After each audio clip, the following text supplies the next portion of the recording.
ഇപ്പോൾ വളരെ പ്രധാനപ്പെട്ട വിഷയം വരുന്നു. അടിയന്തര പ്രമേയത്തിനുള്ള അവതരണാനുമതി നൽകുന്നു എന്നാണ് മനസ്സിലാക്കുന്നത്. അങ്ങനാണെങ്കിൽ പ്രതിപക്ഷം പെടുമോ എന്നുള്ളതാണ് ചോദ്യം.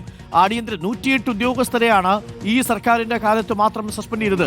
ഉദയകുമാർ ഉരുട്ടിക്കൊല സംഭവിച്ചിരിക്കുന്നത് UDF സർക്കാരിന്റെ കാലത്താണ്. നമുക്കത് ബ്രേക്ക് ചെയ്യാൻ കഴിയുമോ? പോലീസ് അതിക്രമം ചർച്ച ചെയ്യുമെന്നാണോ മനസ്സിലാക്കുന്നത്? അടിയന്തര പ്രമേയത്തിനുള്ള അനുമതി നൽകുമോ?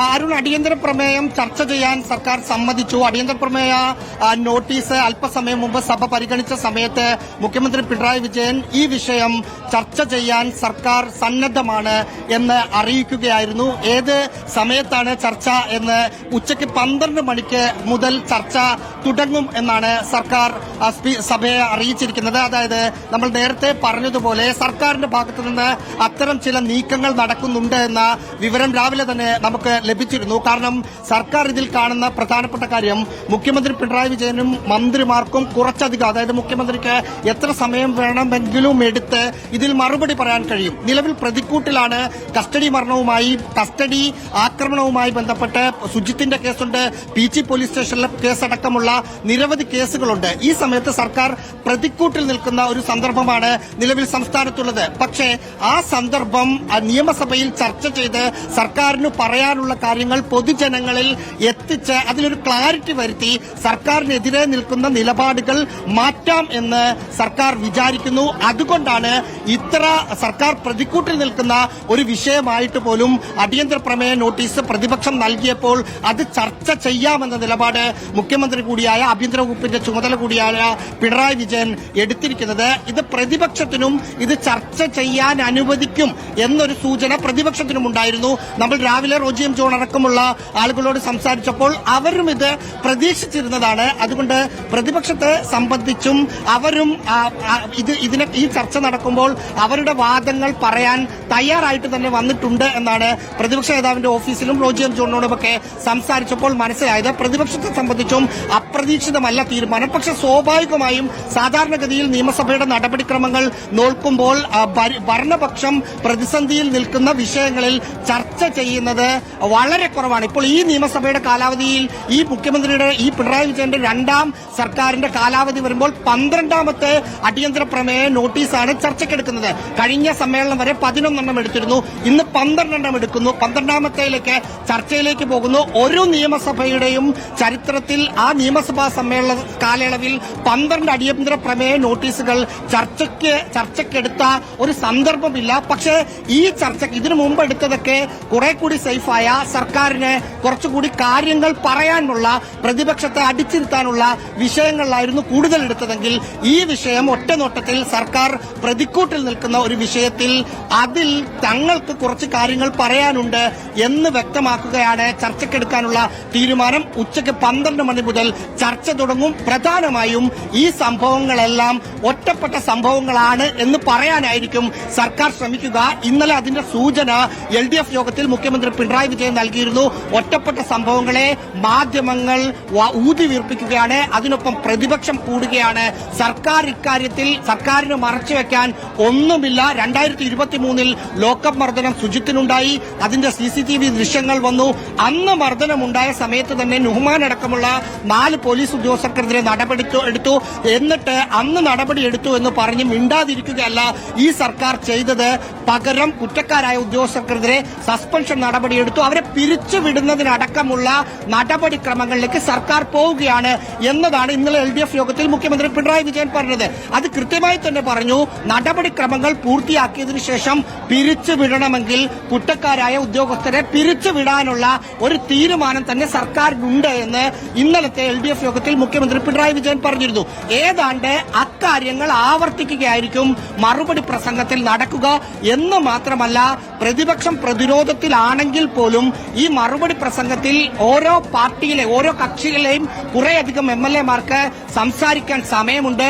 ആ സമയത്ത് രാഹുൽ മാങ്കൂട്ടം വിഷയം കൂടി ഉയർത്തിക്കൊണ്ടുവരാനുള്ള സാധ്യത കൂടി ഭരണപക്ഷത്ത് നിന്ന് നമ്മൾ കാണണം. അതിനുള്ള ഒരു അവസരമായി ഈ ചർച്ചയുടെ ഏതെങ്കിലും ഘട്ടത്തെ മാറ്റാനുള്ള സാധ്യതയുമുണ്ട്. പ്രധാനമായിട്ടും ഇന്ന് രാവിലെ തന്നെ എന്താണ് ഭരണപക്ഷത്തിന് രാഹുൽ മാങ്കൂട്ടം വിഷയത്തിലെ നിലപാടെന്ന് വ്യക്തമാക്കാൻ മന്ത്രി വീണ ജോർജിന് ജനന മരണ നിരക്കുമായി ബന്ധപ്പെട്ട ഒരു ചോദ്യം വന്നപ്പോൾ കുട്ടികളെ ഇല്ലാതാക്കുകയല്ല, അവരെ പുറത്തേക്ക് കൊണ്ടുവരികയാണ്, അവരെ നല്ല രീതിയിൽ വളർത്തിക്കൊണ്ടുവരികയാണ്, ജനിപ്പിക്കുകയാണ് ഈ സർക്കാരിന്റെ ഉദ്ദേശമെന്ന ഒരു വാക്ക് വെച്ച് ഈ രീതിയിൽ രാഹുൽ മാങ്കൂട്ടത്തെ നേരിടാനായിരിക്കും സർക്കാർ ശ്രമിക്കുക എന്ന് വ്യക്തമായിരുന്നു. ഉറപ്പായും അടിയന്തര പ്രമേയം ചർച്ച ചെയ്യുമ്പോൾ അതിൽ പങ്കെടുക്കുന്ന MLA-മാർ ഇതും കൂടി ഉന്നയിച്ച് സർക്കാരിന് പറയാനുള്ളത് പുറത്തു പറയുക, ഒപ്പം പ്രതിപക്ഷത്തെ പ്രതിക്കൂട്ടിൽ നിർത്തുക എന്ന തന്ത്രമായിരിക്കും അവർ രൂപീകരിക്കുക.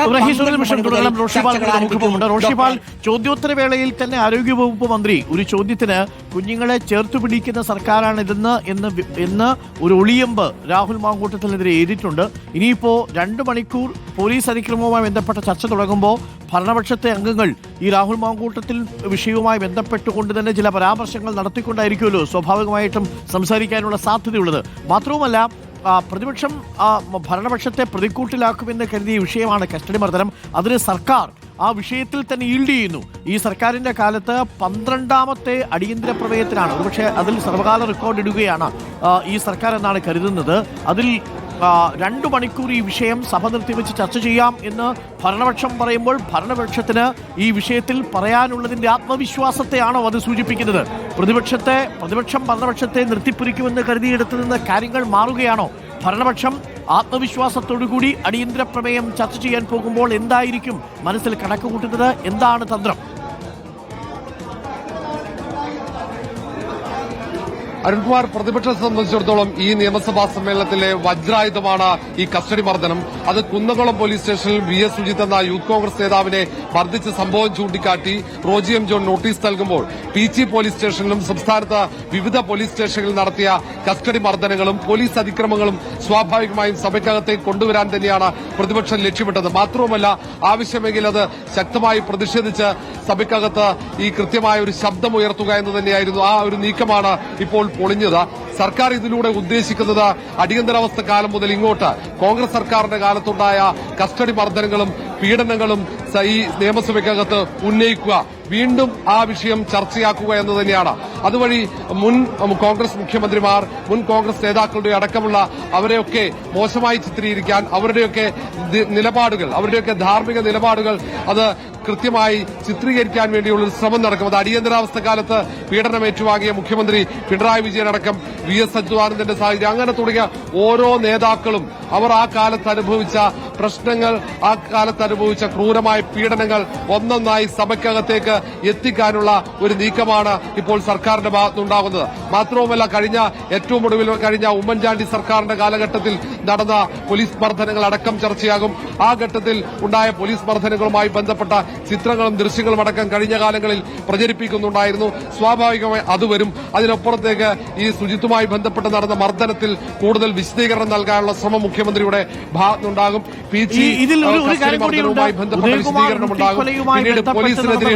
UDF സർക്കാരിന്റെ കാലത്ത് അത് വലിയ വിവാദമായിരുന്നു. ഇപ്പോൾ അതിലെ മുഴുവൻ പ്രതികളെയും വെറുതെ വിടുന്ന സാഹചര്യമുണ്ടായി. അത് അന്ന് ആ കേസ് അന്വേഷിച്ച UDF സർക്കാരിന്റെ കാലത്ത് അന്വേഷിച്ച അന്വേഷണ ഉദ്യോഗസ്ഥർക്ക് പറ്റിയ വീഴ്ചയാണ് തുടങ്ങിയ കാര്യങ്ങളെല്ലാം ഇന്നിപ്പോൾ ഭരണപക്ഷം പ്രതിപക്ഷത്തെ നേരിടാനുള്ള പ്രതിരോധമായി ഉപയോഗിക്കില്ലേ റോഷി? അരുൺകുമാർ, സ്വാഭാവികമാണ്. കാരണം UDF സർക്കാരിന്റെ കാലത്ത് നടന്ന പോലീസ് മർദ്ദനങ്ങൾ, അന്ന് നടന്ന കസ്റ്റഡി മർദ്ദനങ്ങൾ, ലോക്കപ്പ് മർദ്ദനങ്ങളും കൊലപാതകങ്ങൾ അടക്കമാണ് ഇന്ന് ചർച്ചയാകുന്നത്. അത് ചർച്ചയാക്കാൻ തന്നെയാണ് സർക്കാർ ലക്ഷ്യമിടുന്നത്. കാരണം കുന്നംകുളം ചൂണ്ടിക്കാണിച്ച് പ്രതിപക്ഷം ഇതൊരു ആയുധമാക്കി സർക്കാരിനെ, പ്രത്യേകിച്ച് ആഭ്യന്തര വകുപ്പ് കൈകാര്യം ചെയ്യുന്ന മുഖ്യമന്ത്രിയെ പ്രതിക്കൂട്ടിൽ നിർത്താൻ ശ്രമിക്കുമ്പോൾ അത് പ്രതിരോധിക്കുക പഴയ UDF സർക്കാരിന്റെ കാലത്തുള്ള പോലീസ് മർദ്ദനങ്ങൾ ഉയർത്തി തന്നെയായിരിക്കും.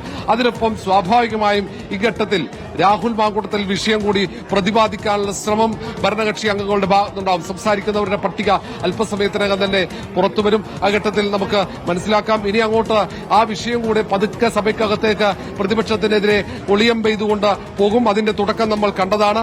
ഏതായാലും ഇത് പൂർണ്ണമായും പ്രതിപക്ഷം കൊണ്ടുവന്ന വലിയ ഒരു ആസൂത്രണം ചെയ്ത ഒരു പദ്ധതിയായിരുന്നു സർക്കാരിനെ പ്രതിക്കൂട്ടിൽ നിർത്താനുള്ള. അത് പൂർണ്ണമായും തകർക്കാൻ വേണ്ടിയുള്ള ഒരു ശ്രമമാണ് ഇപ്പോൾ സർക്കാരിന്റെ ഭാഗത്തുനിന്നുണ്ടാകുന്നത്. അതുകൊണ്ട് ഈ വാദപ്രതിവാദത്തിന് ഈ അടിയന്തര പ്രമേയത്തിന്റെ സഭ നിർത്തിവെച്ചുള്ള ചർച്ച വേദിയാകുമെന്ന കാര്യത്തിൽ സംശയമില്ല.